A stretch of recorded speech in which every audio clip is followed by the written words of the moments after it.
Nate Taylor from The Athletic, our Chiefs insider, steps into the studio. Appreciate you coming in. Late night last night. I want to start just with the locker room. I mean, you were there. You were talking to Travis Kelce. How did that compare to the two prior losses? Yeah, you are correct, Mr. Gold. In Denver, it was a case of, we had to lose to them at some point. We didn't want to lose to them. Our quarterback got flu-like symptoms.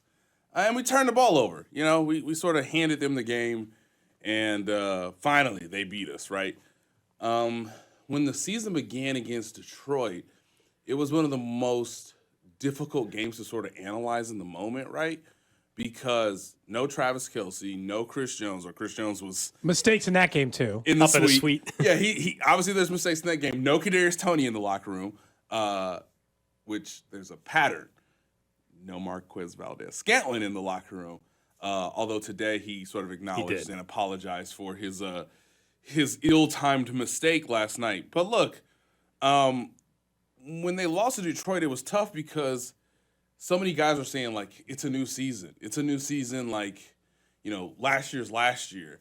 And in my mind, I'm like, you guys are lying to one another because you're the Super Bowl champs. Like, you get this national TV game. You get this exposure. Like, why are you not embracing the idea that, like, you get this night to, like, sort of be celebrated for what you did last season? That is literally why you're playing tonight instead of, like, Sunday at, like, 1 o'clock. So I thought it was a hard game to, like, analyze and, like, understand in the moment, even though it was a pretty quiet locker room. Last night was, oh, boy. Like, like, this isn't good. And so we talked to Travis Kelce for less than a minute, which is like incredibly fast, puts all the blame on himself, is unwilling to even acknowledge that Marquez Valdez-Scantling, dropped the game-winning touchdown, but says, the things that are true.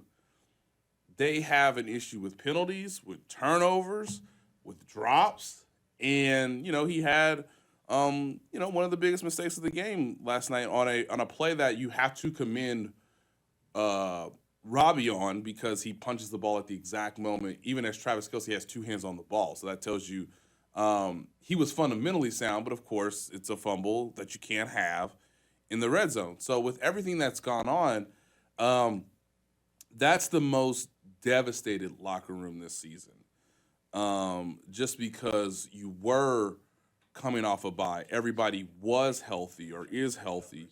It is a Super Bowl rematch and a potential Super Bowl preview. They had opportunities to win that game.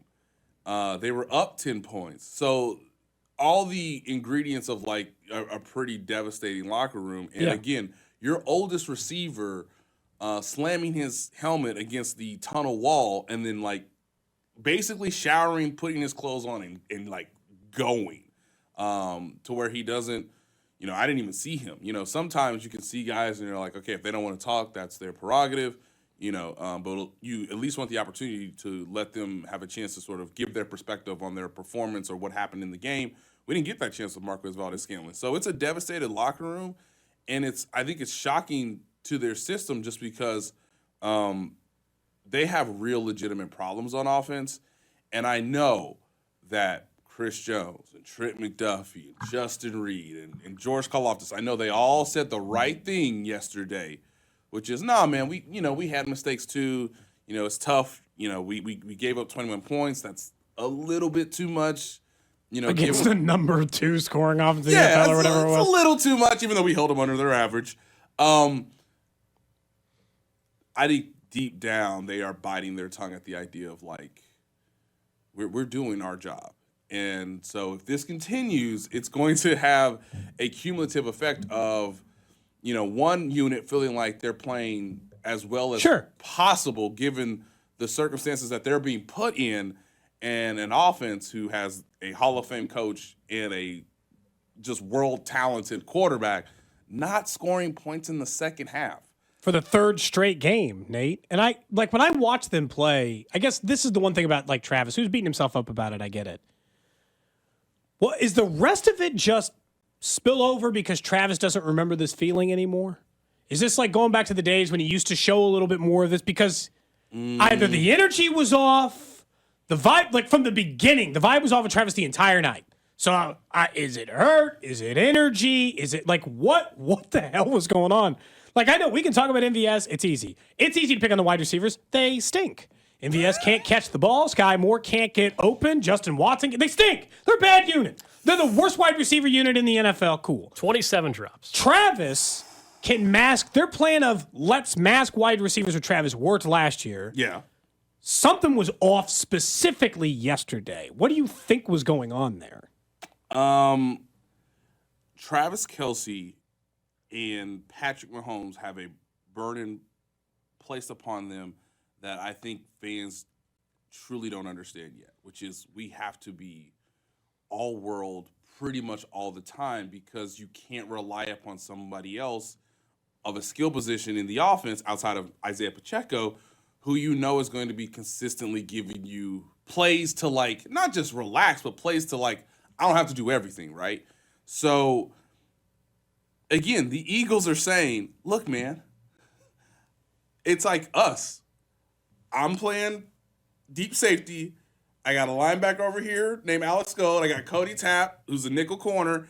And, like, we're just playing a box and one, essentially. Like, I don't know. I don't know what you want to do. Like, maybe Mahomes will scramble around enough and you'll find the void in the zone defense. Cool. Like, but we're going to blitz you now, which we would never do to Patrick Mahomes because we don't trust any of these dudes. And even if they get behind us, prove it. And they haven't proven it enough. So because Travis Kelce feels like I'm 34, I'm trying to maximize all that I have left. And this is why I've said before, and will continue to say, fellas, we are in the midst of the last great year of Travis Kelce. I truly believe that. I refuse to believe that. It might be denial, He but that's fine. played 95% of the snaps and never had a, like, oh, that's an all-pro tight end moment. Because he's being swallowed up, he's pressing at times, and even when he does make a play, the defense is there to sort of turn the tables on a turnover. Mahomes can't look at him all the time now because defenses have adjusted to where they say, look, forget double teams. How about we triple team him? You know? And if we know that, I don't know, you have to manufacture touches for Kadarius Toney and McCole Hartman. And hey, you know, Rashee Rice is good for his role, but like, you're not gonna like blow us off. You know, it's not gonna blow the doors. Yeah, off I think of us. Rashee Rice, we've because of how bad Everybody else is, yes. Like, I'm not saying he's bad, and I'm excited for his future, but he's not going to be a stud top 15 wide receiver in the NFL. And sometimes Not this year. Okay. Not this year. Well, definitely not this year. Yeah. I don't know if he's ever that. But my point is, I think we inflate what he is because of how bad everybody else is. That's all I'm saying. And I tend to agree because they're targeting Justin Watson 11 times. Like, and it's not even Justin Watson's fault, but like they're asking a guy that's basically a number 4 or 5 to be a number 1, and like, of course he's going to drop it again. There's a reason why he's never been a number 1. Yes, like, we've known this. He's a 6-year veteran. I know, but he's getting open. One thing, they trust him. They trust him. He does, but again, it's inconsistent, Cody. I can show you 2 clips where it says that's the same route against similar coverage, and one route he runs it really well. He's open. And he dropped the ball against the Denver Broncos and hurt his elbow. On another snap, I can show you him having a similar route, same play, and like, oh, he caught a very nice deep ball, adjusting his route against the Chicago Bears when Patrick Mahomes was in duress, and he threw him basically a 50-50 ball, and Justin Watson came down with it. So, again, he hasn't been as consistent as you would expect from a, quote, number 1 receiver. This offense, as we're talking to Nate Taylor from The Athletic, he's in studio with us, our Chiefs insider. First half, they're like the second best offense. Second half, we know the story. The worst. They're worse than the Cardinals and the Raiders, points per game. Crazy. What's the difference? We know they come out 15, 20 scripted plays. Great.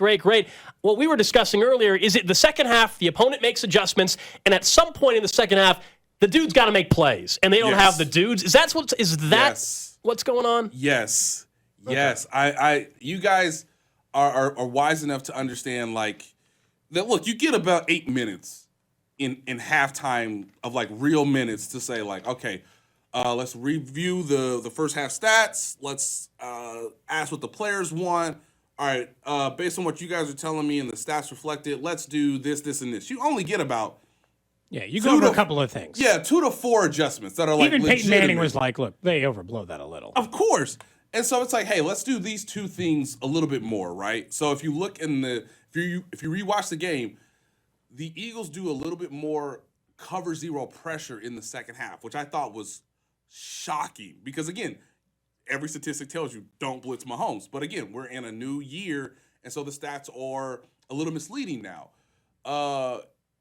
The Eagles did a concerted effort to get the Chiefs in 3rd and long, which again, most of the time, that's kind of in the Chiefs' favor because again, they have the best quarterback, they have a great scheme.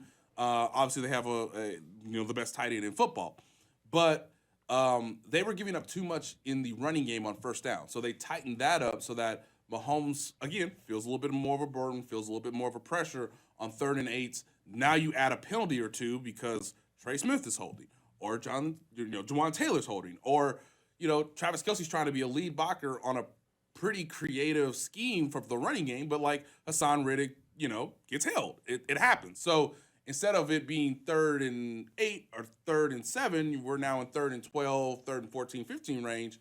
And so it all starts to snowball. They didn't go to like the top shelf in terms of play calling, fellas, but they went to the shelf right below it, right? Like top shelf is like what they've done in the Super Bowl, obviously to help the team win, to give them an extreme advantage on offense. But I think Andy Reid and Matt Nagy went to like the highest shelf that they would consider for a regular season game. Like all these runs. I thought they moved the ball pretty well. Yes, they were 1 turnover away, Patrick Mahomes' interception, from scoring 24 points on a pretty good defense. And 31 if Travis Kelce doesn't let the ball. They were down inside the 10 on both of those. So again, to your point, Alex, it's not a play calling issue. There have been times this year where I said, man, they didn't really use Pacheco enough, or I don't know about this decision or that sort of scheme concept. But like they got top shelf level plays for both halves.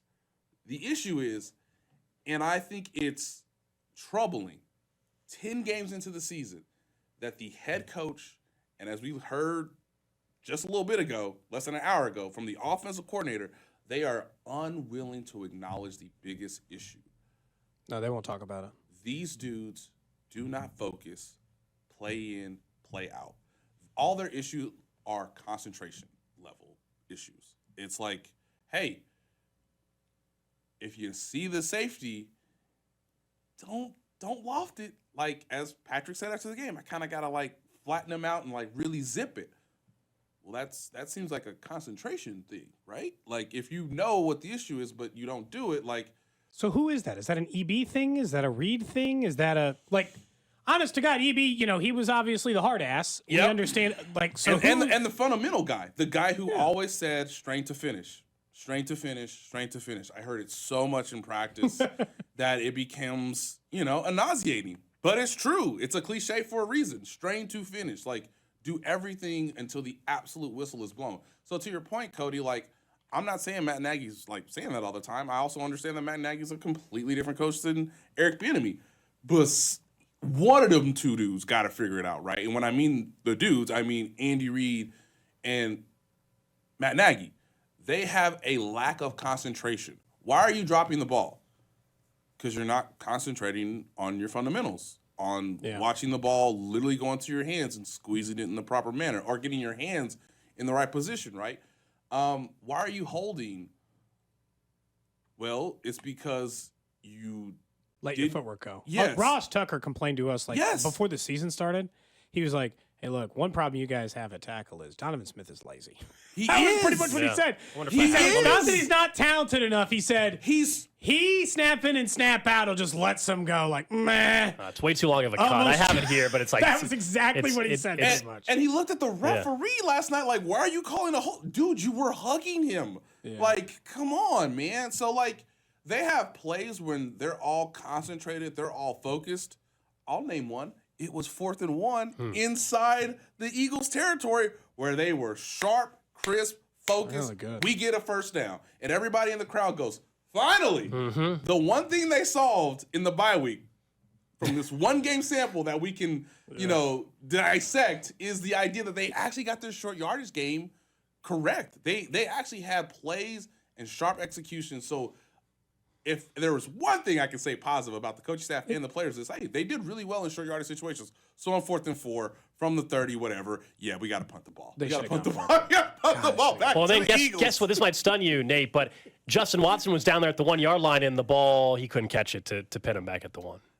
He didn't locate it in fast enough time. What So is they lack concentration. I really believe that because penalties are a function of either poor timing, poor footwork fundamentals, like Cody said, and a bit of laziness, or I got to do something even though I've obviously been outworked. Dropping the football on 4th and 25? Yes. When the dude puts it in the exact spot that, again, great play call because the guy was open. The quarterback, on time, puts it on you. You know you're going to get hit. Like that's just Sure, 4th and 25. That's Sorry. just the life of the NFL. Hey, Justin Watson. If he doesn't choose Travis Kelce on this option route to the right, well, that means he's coming to you on the left, and you're running a slant between two defenders who are in zone coverage. It is 3rd and 4. You will get hit, and the ball goes through his hands on both occasions. So again, like it's concentration or it's focusing on other things before you do the first part, which brings you back to fundamentals and what are you sort of trying to do in the practice and the prep that will smooth out some of those issues when the game is obviously going at a very, very fast speed. It kind of reminded me of when he dotted the guy in the Super Bowl. And you're like, he's just literally doing anything. You're like, dude, what more do you want him to do? He hit you in the face. But that's okay. That's beyond it. What's weird about all of this, Nate, is like, yeah, it's easy to just be like, what the hell's going on today? I still think they can win the Super Bowl with the offense playing like this because the defense is elite. I don't know. They're shutting down back-to-back games. I don't know. Miami and Philadelphia. They should have won that game. Nate. Yes, they should They have. let that one walk on them. They beat Miami. The defense gives they the couldn't score offense against Miami so either. many- 1 extra chance, 2 extra chances, 3 extra chances. Obviously, they didn't execute. They didn't capitalize on it. But I said it after the Dolphins game. I do, and I certainly actually feel even better about it. This defense can win them a Super Bowl. Sure. I really believe it. Sure. Just one I turnover instead mean, of 3. Hypothetically, yes. The It best. reminded me of the Lions game. It was the same game as Week 1, where the Chiefs had multiple mistakes on offense, pick 6, but the defense played great, and yet they still gave their offense one more drive, and then Tony dropped it. This game, mistake after mistake, red zone turnovers, the defense still gave them one more chance, and they had it. And it was a drop from MVS. Like, that's why I still feel the same way about the defense. Unfortunately, we're talking about the exact same issue with the wide receivers as we were in Week 1. Right. And again, they're running out of time. Yeah, it's Week 12. It's Thanksgiving. Like, this is when it's supposed to get serious. This is when you're supposed to start really improving. Well, now they got an important divisional game on Sunday. Wasn't important before. They don't lose in November and December. You know what I mean? Like that's not. They do not lose. We mentioned the stat earlier, especially at home. They don't lose in November or December. So with what the defense has done, hey, we're gonna have a great end of the second quarter. We're gonna stop them. You guys go and score a touchdown. Great. They're in a 2-minute drill. We're gonna snuff that out real quick. Give you guys a chance to get a field goal. Boom, boom, boom. Great. Hey, they get the ball to start the second half. They can make some adjustments. Guess what? 3 and out. We're gonna 3 and out them. All right. All right. You had a penalty and then drop or 2. Okay, we're gonna stop them on the next series. We're up 10, guys. It's the middle of the third quarter. A field goal. And then they drive. A field goal would do immense to help us out. Yeah. So they're really up against it, man. I know that they get the O'Connells and the Brownings of the world. Yeah. But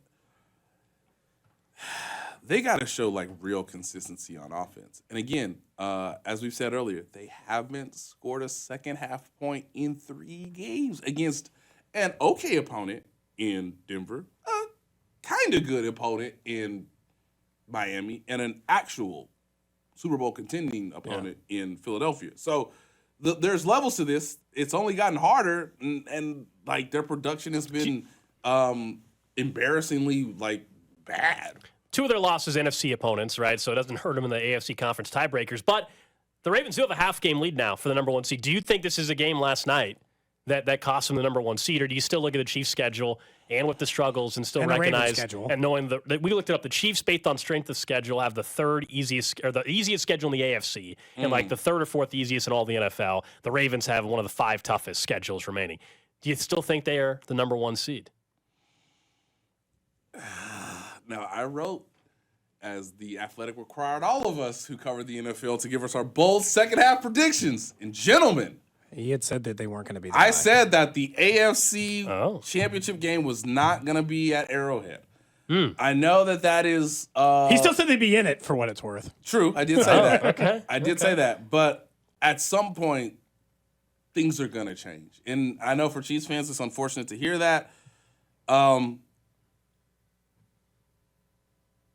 They couldn't beat the Denver Broncos twice. And the Raiders are Are we sure they're beating them twice? I think they're beating them twice, but are you sure? Like, really deep down, ladies and gentlemen, are you sure they beat the Raiders twice? Okay? Cincinnati might be out of it by, New Year's Eve. They're cooked. The Chargers might be out of it by January 7th. So, They're out of it. What's today's date? They're out of it on November 21st. So that is where the schedule gives them the benefit, is like the way the schedule sort of ends. If they win against the Raiders on Christmas Day, they have a very good chance of going win to end the regular season. If I was the NFL right now, I'd tell them that don't you dare put the Patriots on Monday Night Football. They have the ability to flex it out. They can flex it out. Do it now. Do it right now. I don't even want to be there. You want to watch Bailey? You want to watch Bailey Zappi on a Monday Night Football game? I wonder if they'll take the Chiefs out of Monday night, though. You know that. Sometimes the league's hesitant to do that. This would be the one time I would tell them. Yeah, I'm with you. It depends on the other week. I haven't looked at the games that Jordan week. Love and Lambeau Field, okay, I'm fine. I was worried about that one. It. I'm going to Lambeau, and so I had never been. I told Cody I was freaking out. Then I looked, I'm like, I think that Niners game's locked into Fox's window anyway, so I think the Chiefs-Packers game is definitely locked in for Sunday night. So all it comes down to me, I think, is beating the Raiders twice, handling business against Green Bay, who is still technically in it in terms of the playoff picture. And then, the Super Bowl for the Buffalo Bills will be on December 10th in Arrowhead Stadium. Their season essentially comes down to that game. They're playing just like the Chiefs, though. That is an inconsistently not very good football team at times. I believe the Bills will have more urgency in that game, or more incentivized urgency, I should say, just because they're in a more perilous situation right now from a division standpoint. And the fact that technically, are they in the playoffs right now? They're out. They're out of the playoffs as of right now. So again, they gotta play the Eagles, and then again, their next game is against the Chiefs because they get a bye week. So again, they'll be coming off a bye week.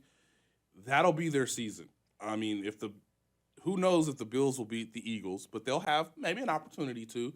If they focus and concentrate better than the Chiefs did last night. And then coming off a bye week, I just really think that is the pivotal moment for Sean McDermott. Like, I know they just gave you an extension, but they could fire you. So if they lose to the Eagles and they lose to the Chiefs, it's pretty much a wrap. So if they want to continue this run they've had that has been pretty successful, obviously not as successful as the Chiefs, if they want to continue this run, they've got to win in Arrowhead, which means the Chiefs will be pushed in that game. Real quick, I did look up the schedule. Great news. Tons of great game choices that are not Chiefs Patriots. Yeah, I've looked it up too. It's Cowboys at Bills. Okay. Sign me up. Eagles at Seahawks. Sign me up. Baltimore at Jacksonville. There you go. That's the one. That's the one. I'm not even kidding. Hold on. You telling me Troy Aikman and Joe Buck don't have to go to New England in December and they can go to Jacksonville? I'd probably do that instead. Yeah, so they have options, and I do think they'll. Honestly, if the league was about its integrity, that they and their parity that they speak so much about, don't put the Patriots on Monday Night Football. Don't do that to them. They should be in take mode by that point in the season, like full on take mode. I shouldn't be subjected to watch any Patriots. The only way that game stays on Monday night, if this won't happen, but somehow if the Patriots announce that this will be final year for Bill Belichick. And then they're going to be like, oh, we got to do a trip. We can't get Bill Belichick off Monday Night Football. We got to do a whole special on Bill Belichick. I'll never forget Bill if he makes me watch that game on Monday Night Football. Yeah, don't do it to us, y'all. That's it. That is the most Sunday noon game ever. Just wrap it up. Yeah. Sunday noon. By the way, as I've learned over the years, Roger Goodell has final say on scheduling.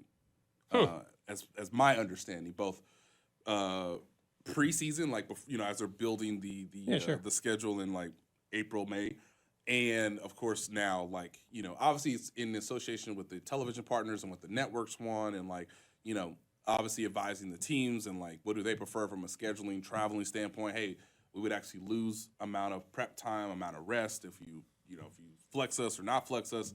But the person who has final say is Roger Goodell. And if Roger Goodell cares about the American fan, do not put the New England Patriots in prime time. Don't you dare do it. Not after you put them in Germany. We put them in Germany, and I was like, I think I'm falling back asleep. I think it's this bad. It's like man, just wake me up when the noon games start. Nate Taylor from The Athletic, our Chiefs insider. Thanks for coming in studio.